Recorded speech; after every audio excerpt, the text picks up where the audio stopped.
할렐루야. 12월 24일 수요일 매일 성경 묵상입니다. 오늘 말씀은 미가 4장 1절에서 13절의 말씀입니다. 우리나라도 참으로 산이 많습니다만은 성경에서 이스라엘 지역에도 산이 많은 것 같이 나와요. 무슨 산 뭐 이런 게 많이 나오잖아요. 이런 면에서 우리나라와 왜 그리 닮았는지 모르겠습니다. 주권을 빼앗긴 경험도 닮았고요. 전쟁을 치룬 경험도 닮은 그런 민족입니다.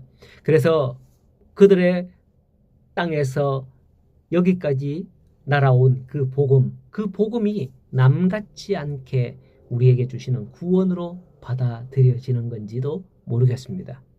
좌우지간 하나님의 은혜가 아닌가 생각돼요. 1절 말씀 끝날에 이르러는 여호와의 산이 산들의 꼭대기에 굳게 서며 작은 산들 위에 뛰어나고 라고 합니다. 이 말씀은 3장 12절의 말씀과는 완전히 대조되는 말씀이에요. 3장 12절에서는 시온은 갈아엎은 밭같이 되고 예루살렘은 무더기가 되고 성전의 산은 숲풀이 높은 곳이 되리라 라고 말했어요. 갈아엎은 밭, 그러니까 산은 갈아엎은 밭, 산이 사라진다는 거죠. 이게 좋은 건 아니에요. 요즘엔 산이 사라지고 평지를 만들어서 집을 짓고 이러면 좋지만은 산이 사라지고 예루살렘이 무더기가 되고 성전에 사는 숲풀이 우거지고 이렇다는 거죠. 이것은 예루살렘 성전의 파괴에 관한 예언이었던 겁니다. 그런데 4장에서 산이 산들의 꼭대기에 굳게 선다라고 하는 거예요. 이것은 성전의 회복과 높아짐을 예언하는 겁니다. 하지만 앞에서 멸망하겠다고 하고서는 바로 뒤요 이렇게 된다. 이게 뭐죠? 말 바꾸기 아닌가? 이렇게 생각할 수도 있는 거예요. 하지만 이 말씀은 하나님의 용서하심으로 곧 회복되거나 하는 그런 걸 예언하는 건 아닙니다. 1절 서두에 끝날에 라는 단어로 시작되는 걸 보면 알아요. 여기서 끝날이란 하나님의 정해진 때가 다 지난 후 마지막, 이런 의미예요. 곧 구약의 시대가 마감되고 새로운 시대인 신약의 시대가 도래하는 때를 말하는 거죠. 그러므로 여기 여호와의 전은 예루살렘 성전을 가리키는 게 아니라 하나님께서 예루살렘 성전 대신에 세우실 그것을 말씀하는데, 그게 바로 신약의 예수님을 통해 세우시게 될 교회 공동체를 의미하는 거죠. 교회라고 해서 다 같은 건물로 생각을 해서는 안 됩니다. 그게 건물이면 구약의 성전과는 전혀 다르지 않아요. 교회라는 헬라어 단어는 에클레시아라는 거 알죠?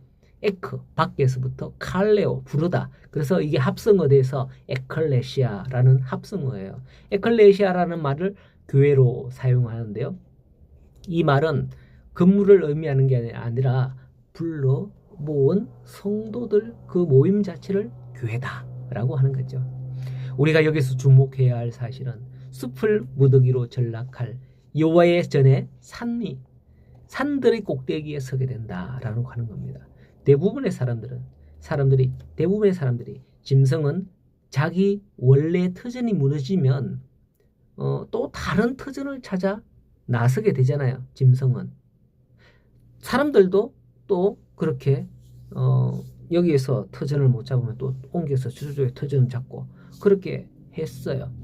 그리고 새로운 터전을 세워 계속 옮겨온 게 인류의 역사 아닙니까? 하지만 하나님께서는 예루살렘을 무더기로 만드셨지만은 다시 그것을 처소로 삼음으로써 인류 구속사의 중심이 되게 하신다. 그 중심이 어디이다 라는 것을 보여주는 겁니다. 복음은 예루살렘에서부터 지금까지 전 세계로 전파되어 갔습니다. 그런데 지금은 다시 예루살렘으로 돌아가고 있어요. 하지만 지금 어때요? 예루살렘 거주하고 있는 이스라엘은 예수님을 믿지 않고 있는 유대교예요. 아직도 유대인들은 메시아를 기다린다고 하며 구약의 율법을 지키고 있습니다. 이러한 때에 복음의 행로를 보면 복음은 신약 시대 이후 바울을 시작해서 점점 서쪽으로 유럽 국가로 건너가서 미국을 거쳐서 태평양을 한 바퀴 돌아서 한국으로 왔고 다시 예루살렘 쪽으로 돌아가고 있음을 오늘날 복음의 역사에서 볼 수 있는 거예요. 이것을 생각해 보면 예루살렘이 무더기처럼 무너졌지만은 그 예루살렘이 다시 회복되어 끝날에 이르르는 여호와의 전의 산이 산들의 산들 위에 꼭대기에 굳게 서게 될 것이다. 이 예언이 이루어질 것임을 알아야 합니다.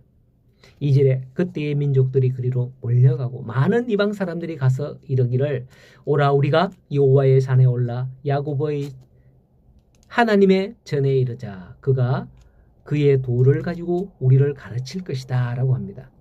많은 민족들이 예루살렘으로 달려간다 라고 하는 거죠.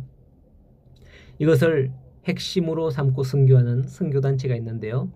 들어봤을 겁니다. 인터콥. 그들의 모토는 백투더 예루살렘이에요. 백투더 예루살렘.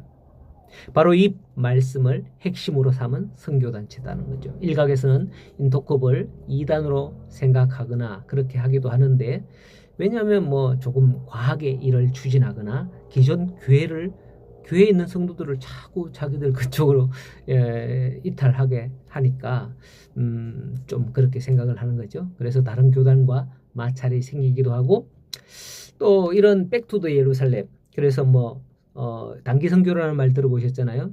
그래서 단기 선교를 매년 막 보냅니다. 특히 이제 예루살렘 그쪽 지역으로 많이 보내요.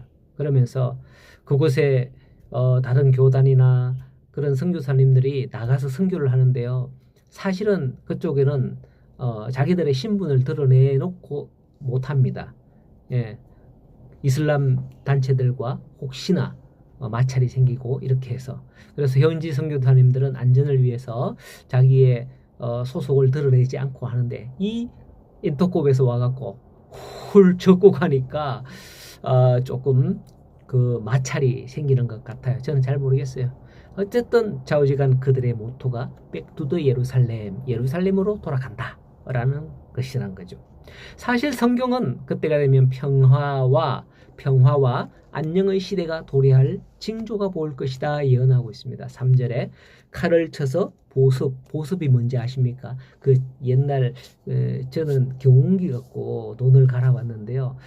더 옛날에는 쟁기 아시죠? 그죠? 나무로 만든 쟁기, 소가 끄는 쟁기, 그죠? 딱 잡고 밑에 땅을 파디비는 이렇게 쭉 가면서 땅을 싹 파디비는 그 밑에 쇠 동가리가 이렇게 달려가 있어요. 그게 보습이에요. 쇠 쟁기 밑에. 예, 그 보습을 만들 것이고 그리고 창을 쳐서 낫을 만들 것이며 이 나라와 저 나라가 다시는 칼 들고 서로 치지 아니하며 다시는 전쟁을 연습하지 아니한다라고 하는데 아직은 아니냐? 아직은 아닌 것 같다. 저는 그렇게 생각되긴 해요. 이런 징조가 없으니까. 뭐 좋은데 전쟁이고 뭐 싸우고 이러는데 지금 뭐. 예. 어쨌든 그러나 그 일들은 반드시 성취될 것임을 9절에서 13절에 말씀하고 계시죠. 하나님께서 그 일을 성취하기 위해서 10절에 이제 네가 성읍에서 나가서 들에 거주하며 또 바벨론까지 이르러 거기서 구원을 얻으리니 여호와께서 원수들의 손에서 속량해 내시리로다라고 합니다. 이것은 장차 바벨론의 포로 될 것과 포로 귀환까지 예언하는 거죠. 이방 사람들이 그들을 이렇게 치겠으나 12절에 그들이 여호와의 뜻을 알지 못하여 그 계획을 깨닫지 못한 것이다 라고 합니다. 아스로 왕과 바벨론 왕들은 우리가 여호와의 명령으로 너희를 벌한다 이스라엘을 침범하지만은 사실 그들은 여호와의 뜻을 모른다는 거예요. 여호와의 뜻은 그들 치신 후에 회복시키시며 12절에 타작 마당에서 모음같이 알곡을 모으시기 위해서 그리한다는 거죠. 알곡을 모으기 위해서 친다라는 거예요. 혹시 여러분 하나님께로부터 맞는 또는 맞아본 그런 분이 계시다면 하나님께서 나를 통해서 알곡이 되게 하기 위하시다라는 것을 기억하셔야 될 겁니다. 오늘날 우리가 하나님의 말씀을 믿으며 나아간다 하지만은 우리도 어쩌면 세상에서 고통이 따를 수밖에 없습니다. 그러나 하나님은 언젠가 우리를 회복시키신다는 것이죠. 왜 꼭 그렇게 하냐? 그것은 바로 우리 중에 알곡을 모으기 위함이다라는 거죠. 성도 여러분, 오늘도 알곡 성도가 되기를 바랍니다. 하나님은 곳간에 들어가는 알곡이 되어 우리가 하나님의 영광이 되기를 원하시는 거죠. 오늘도 이제 하나님의 약속의 말씀을 믿고 인내하며 이 땅을 살아가는 우리 성도님들 다 되시기를 간절히 소원합니다.